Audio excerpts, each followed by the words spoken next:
मेरे रूममेट्स में मुसलमान अधिक थे। जब मुझे ये कहने में भी शर्म आती थी कि मैं हिंदू था। उन्होंने बताया कि इस्लाम दुनिया का सबसे अच्छा रिलीजन है, अल्लाह ही एकमात्र ईश्वर है। सभी गैर मुसलमान मेरे लिए काफिर हो गए। मैं मुस्लिम महिला की तरह कपड़े पहनने लगी। मंदिर जाना और मंत्र का जप करना व्यभिचार जितना ही गलत है। मैं नमाज के बाद यही दुआ करती थी। इसलिए मैं अपनी पूरी फैमिली को कन्वर्ट करने की कोशिश की। घर पर ही नमाज पढ़ना शुरू किया। अगर तुम गई तो हम चारों आत्महत्या कर लेंगे। मेरे दिमाग में ये शैतानी विचारधारा दी, गैर मुसलमानों का बात मत सुनो, फिर वे तुम्हारे माता पिता ही क्यों ना हो, सबको इस्लाम में कन्वर्ट करूंगी। मुझे इस्लाम नहीं चाहिए। शिव के बिना कोई शक्ति नहीं है। मैं डॉक्टर अनघा केरल के त्रिशूर जिले से हूं। वह मेरी बड़ी बहन अनुषा है और वो मेरी छोटी बहन अमृता।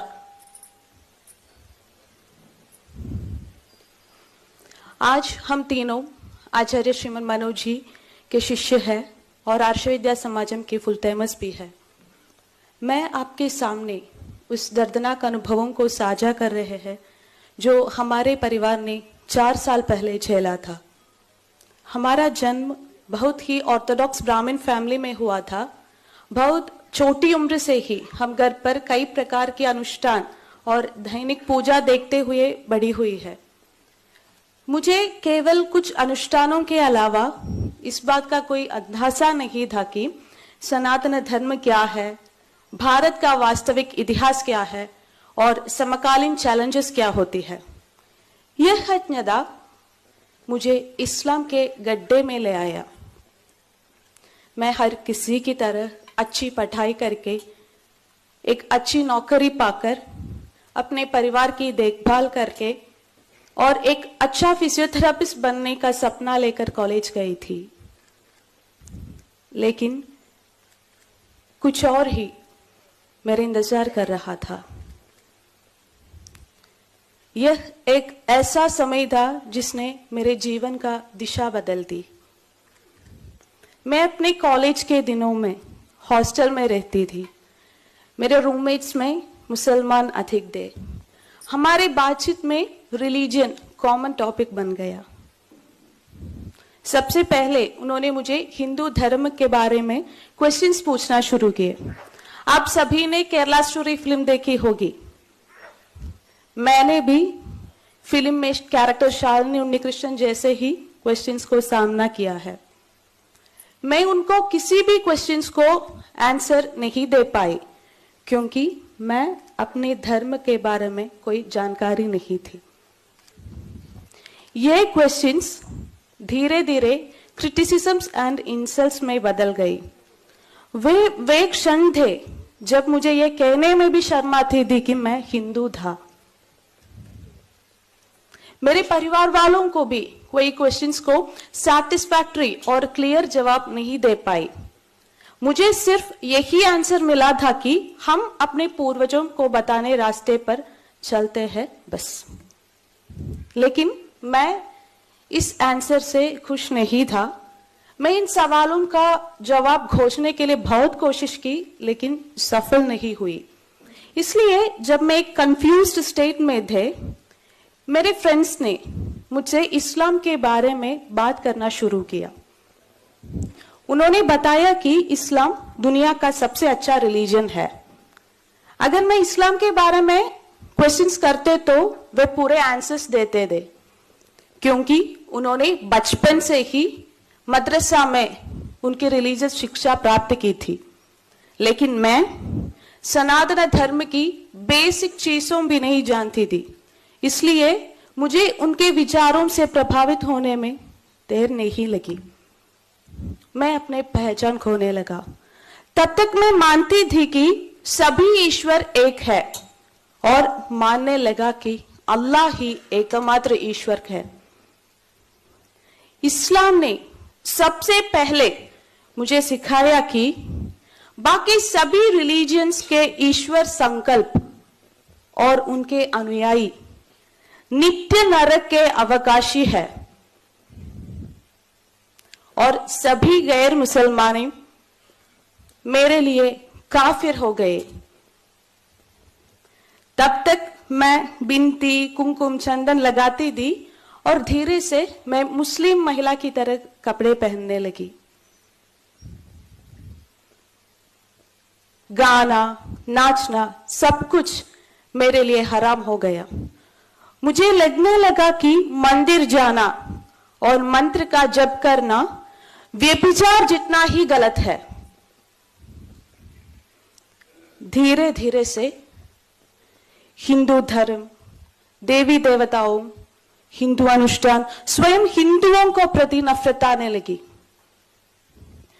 जिनका ये इस्लामिक व्हाट्सएप ग्रुप में मैं मेंबर थे, उन सभी में भारत के खिलाफ नफरत भड़कावा देने वाले मैसेजेस प्रचलित हो रहे थे। उन सारे मैसेजेस का टोन सिर्फ यही था कि भारत एक हिंदू राष्ट्र है और यहां विभिन्न तरीकों से इस्लाम का डोमिनेंस स्थापित किया जाना चाहिए और सभी मुसलमानों को इसमें भाग ले इसके लिए योजनाएं में भाग लेना चाहिए। मेरे मुस्लिम फ्रेंड्स ने मुझे ओपनली बताया है कि उनकी योजना schools, colleges, hospitals, government, law and order, IT, social media, charity services जैसे सभी क्षेत्रों में अपना डोमिनेंस स्थापित किया है और इस तरह से सभी गैर मुसलमानों को इस्लाम में परिवर्तित करना है। उन्होंने ये भी कहा कि सीएए, एनआरसी आदि भारत के मुसलमानों को नुकसान पहुंचाने के लिए है और इनको डटकर मुकाबला देना चाहिए। क्या आप जानते हैं कि उस समय मैं किससे सबसे नफरत करती थी? कोई और नहीं बल्कि हमारे प्रधानमंत्री श्री नरेंद्र मोदी जी से। मोदी जी की योजना भारत के सभी मुसलमानों को निर्वासित कर इसे एक हिंदू राष्ट्र बनाने की है। इसलिए उन्होंने ये भी सुझाव दिया कि उन्हें जल्द से जल्द अपने मृत्यु के लिए प्रार्थना करनी चाहिए। और आपको पता है, मैं नमाज के बाद यही दुआ करती थी। मैं कितनी अधिक उसकी इस्लामिक भाषण सुनती रही, उतनी अधिक मैं भारत विरोधी बनी गई। सच तो यह है कि मैं एक भयानक मानसिक स्थिति में पहुंच गई थी कि अगर जरूरत पड़ने पर भारत के खिलाफ लड़ने से भी नहीं हिचकिचाती। क्या आप कल्पना कर सकते हैं मैं किस तरह की भयानक स्थिति में थी? किसी को इस्लाम में लाना इस्लाम में बड़ा पुण्य माना जाता है, इसलिए मैं अपने पूरी फैमिली को कन्वर्ट करने की कोशिश की। सबसे पहले मैं अपनी छोटी बहन अमृता को कन्वर्ट करने की कोशिश की। मैं उसे पूरी तरह से कन्वर्ट करने में सफल नहीं हुई, लेकिन मेरी इस्लामी पढ़ाई आगे बढ़ रही थी। मेरे दोस्तों ने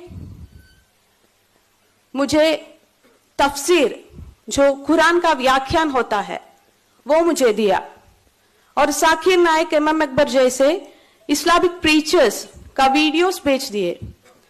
उसे पढ़कर और सुनकर मैं इस्लामी विरोधी होती गई, हिंदू विरोधी होती गई।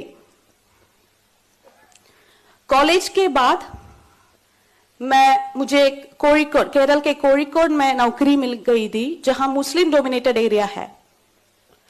और वहां मेरे पेशेंट्स और उनके बाईस्टैंडर्स जो इस्लाम के प्रति मेरे झुकाव को समझते थे, उन्होंने मुझे हर तरह से सपोर्ट देना शुरू कर दिया। उन्होंने ये भी कहा कि मेरा इस्लामिक लीगल कन्वर्शन के लिए वे हर तरह से मदद करेंगे। मैं उनके इस उत्साह से एक्चुअली हैरान थी। इस्लाम सिखाने के 6 साल बाद 2020 में मैं कन्वर्शन करके अपना नाम बदलकर आयमा अमीरा बनके पूरी तरह से मुसलमान बनने का फैसला किया। लेकिन उससे पहले इसके बारे में मैं अपने परिवार वालों को ओपनली बताने को डिसाइड किया। मुझे पक्की तौर पर मानती हूं कि उस क्षण से मेरे जीवन में ईश्वर और गुरु का अदृश्य हस्तक्षेप था।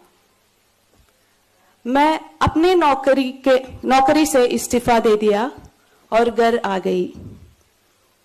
यह जो समय था जब हमारे परिवार ने एक लंबे लॉकडाउन पीरियड के बाद फिर एक साथ था।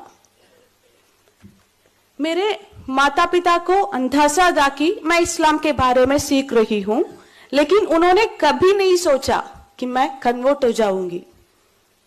एक दिन मैं अपनी मासूस माता पिता को यह खबर बताई कि मैं इस्लाम स्वीकार कर लिया हूं और अब मैं एक मुस्लिम महिला हूं। क्या आप जानते हो इसके बाद क्या हुआ? वे ऐसे घटे थे जैसे उनके सिर पर वार किया गया है। वे जो अपने दिल और दिमाग पर श्री कृष्ण भगवान को रखते हैं, मेरे बात को सहन नहीं कर सके। खुशी के दिन दुख में बदल गई। मेरे माता पिता मेरे सामने बैठकर रोते रहते थे। उन्होंने गाना बंद कर दिया। वे हर समय केवल रोते रहते थे, लेकिन वे मेरे फैसले से मुझे निकाल नहीं कर सके, क्योंकि मेरे क्वेश्चंस का जवाब उनके पास नहीं थे, इसलिए वे हेल्पलेस थे। मैं घर पर ही नमाज पढ़ना शुरू किया। जब समय पर नमाज नहीं पढ़ पाती तो मैं निर्दयी हो जाती थी, क्योंकि मुझे डर था अगर मैं समय पर नमाज नहीं पढ़ी या नमाज छोड़ दी तो अल्लाह मुझे सजा देगा। तब तक मैं चोरी छुपी नमाज पढ़ती थी, लेकिन एक दिन मैं खुलेआम नमाज पढ़ने को डिसाइड किया। जब मेरे पापा ने नीचे पूजा करते थे, मैं ऊपर नमाज पढ़ती थी। एक दिन मेरी मां ने यह देख लिया, वह टूट गई।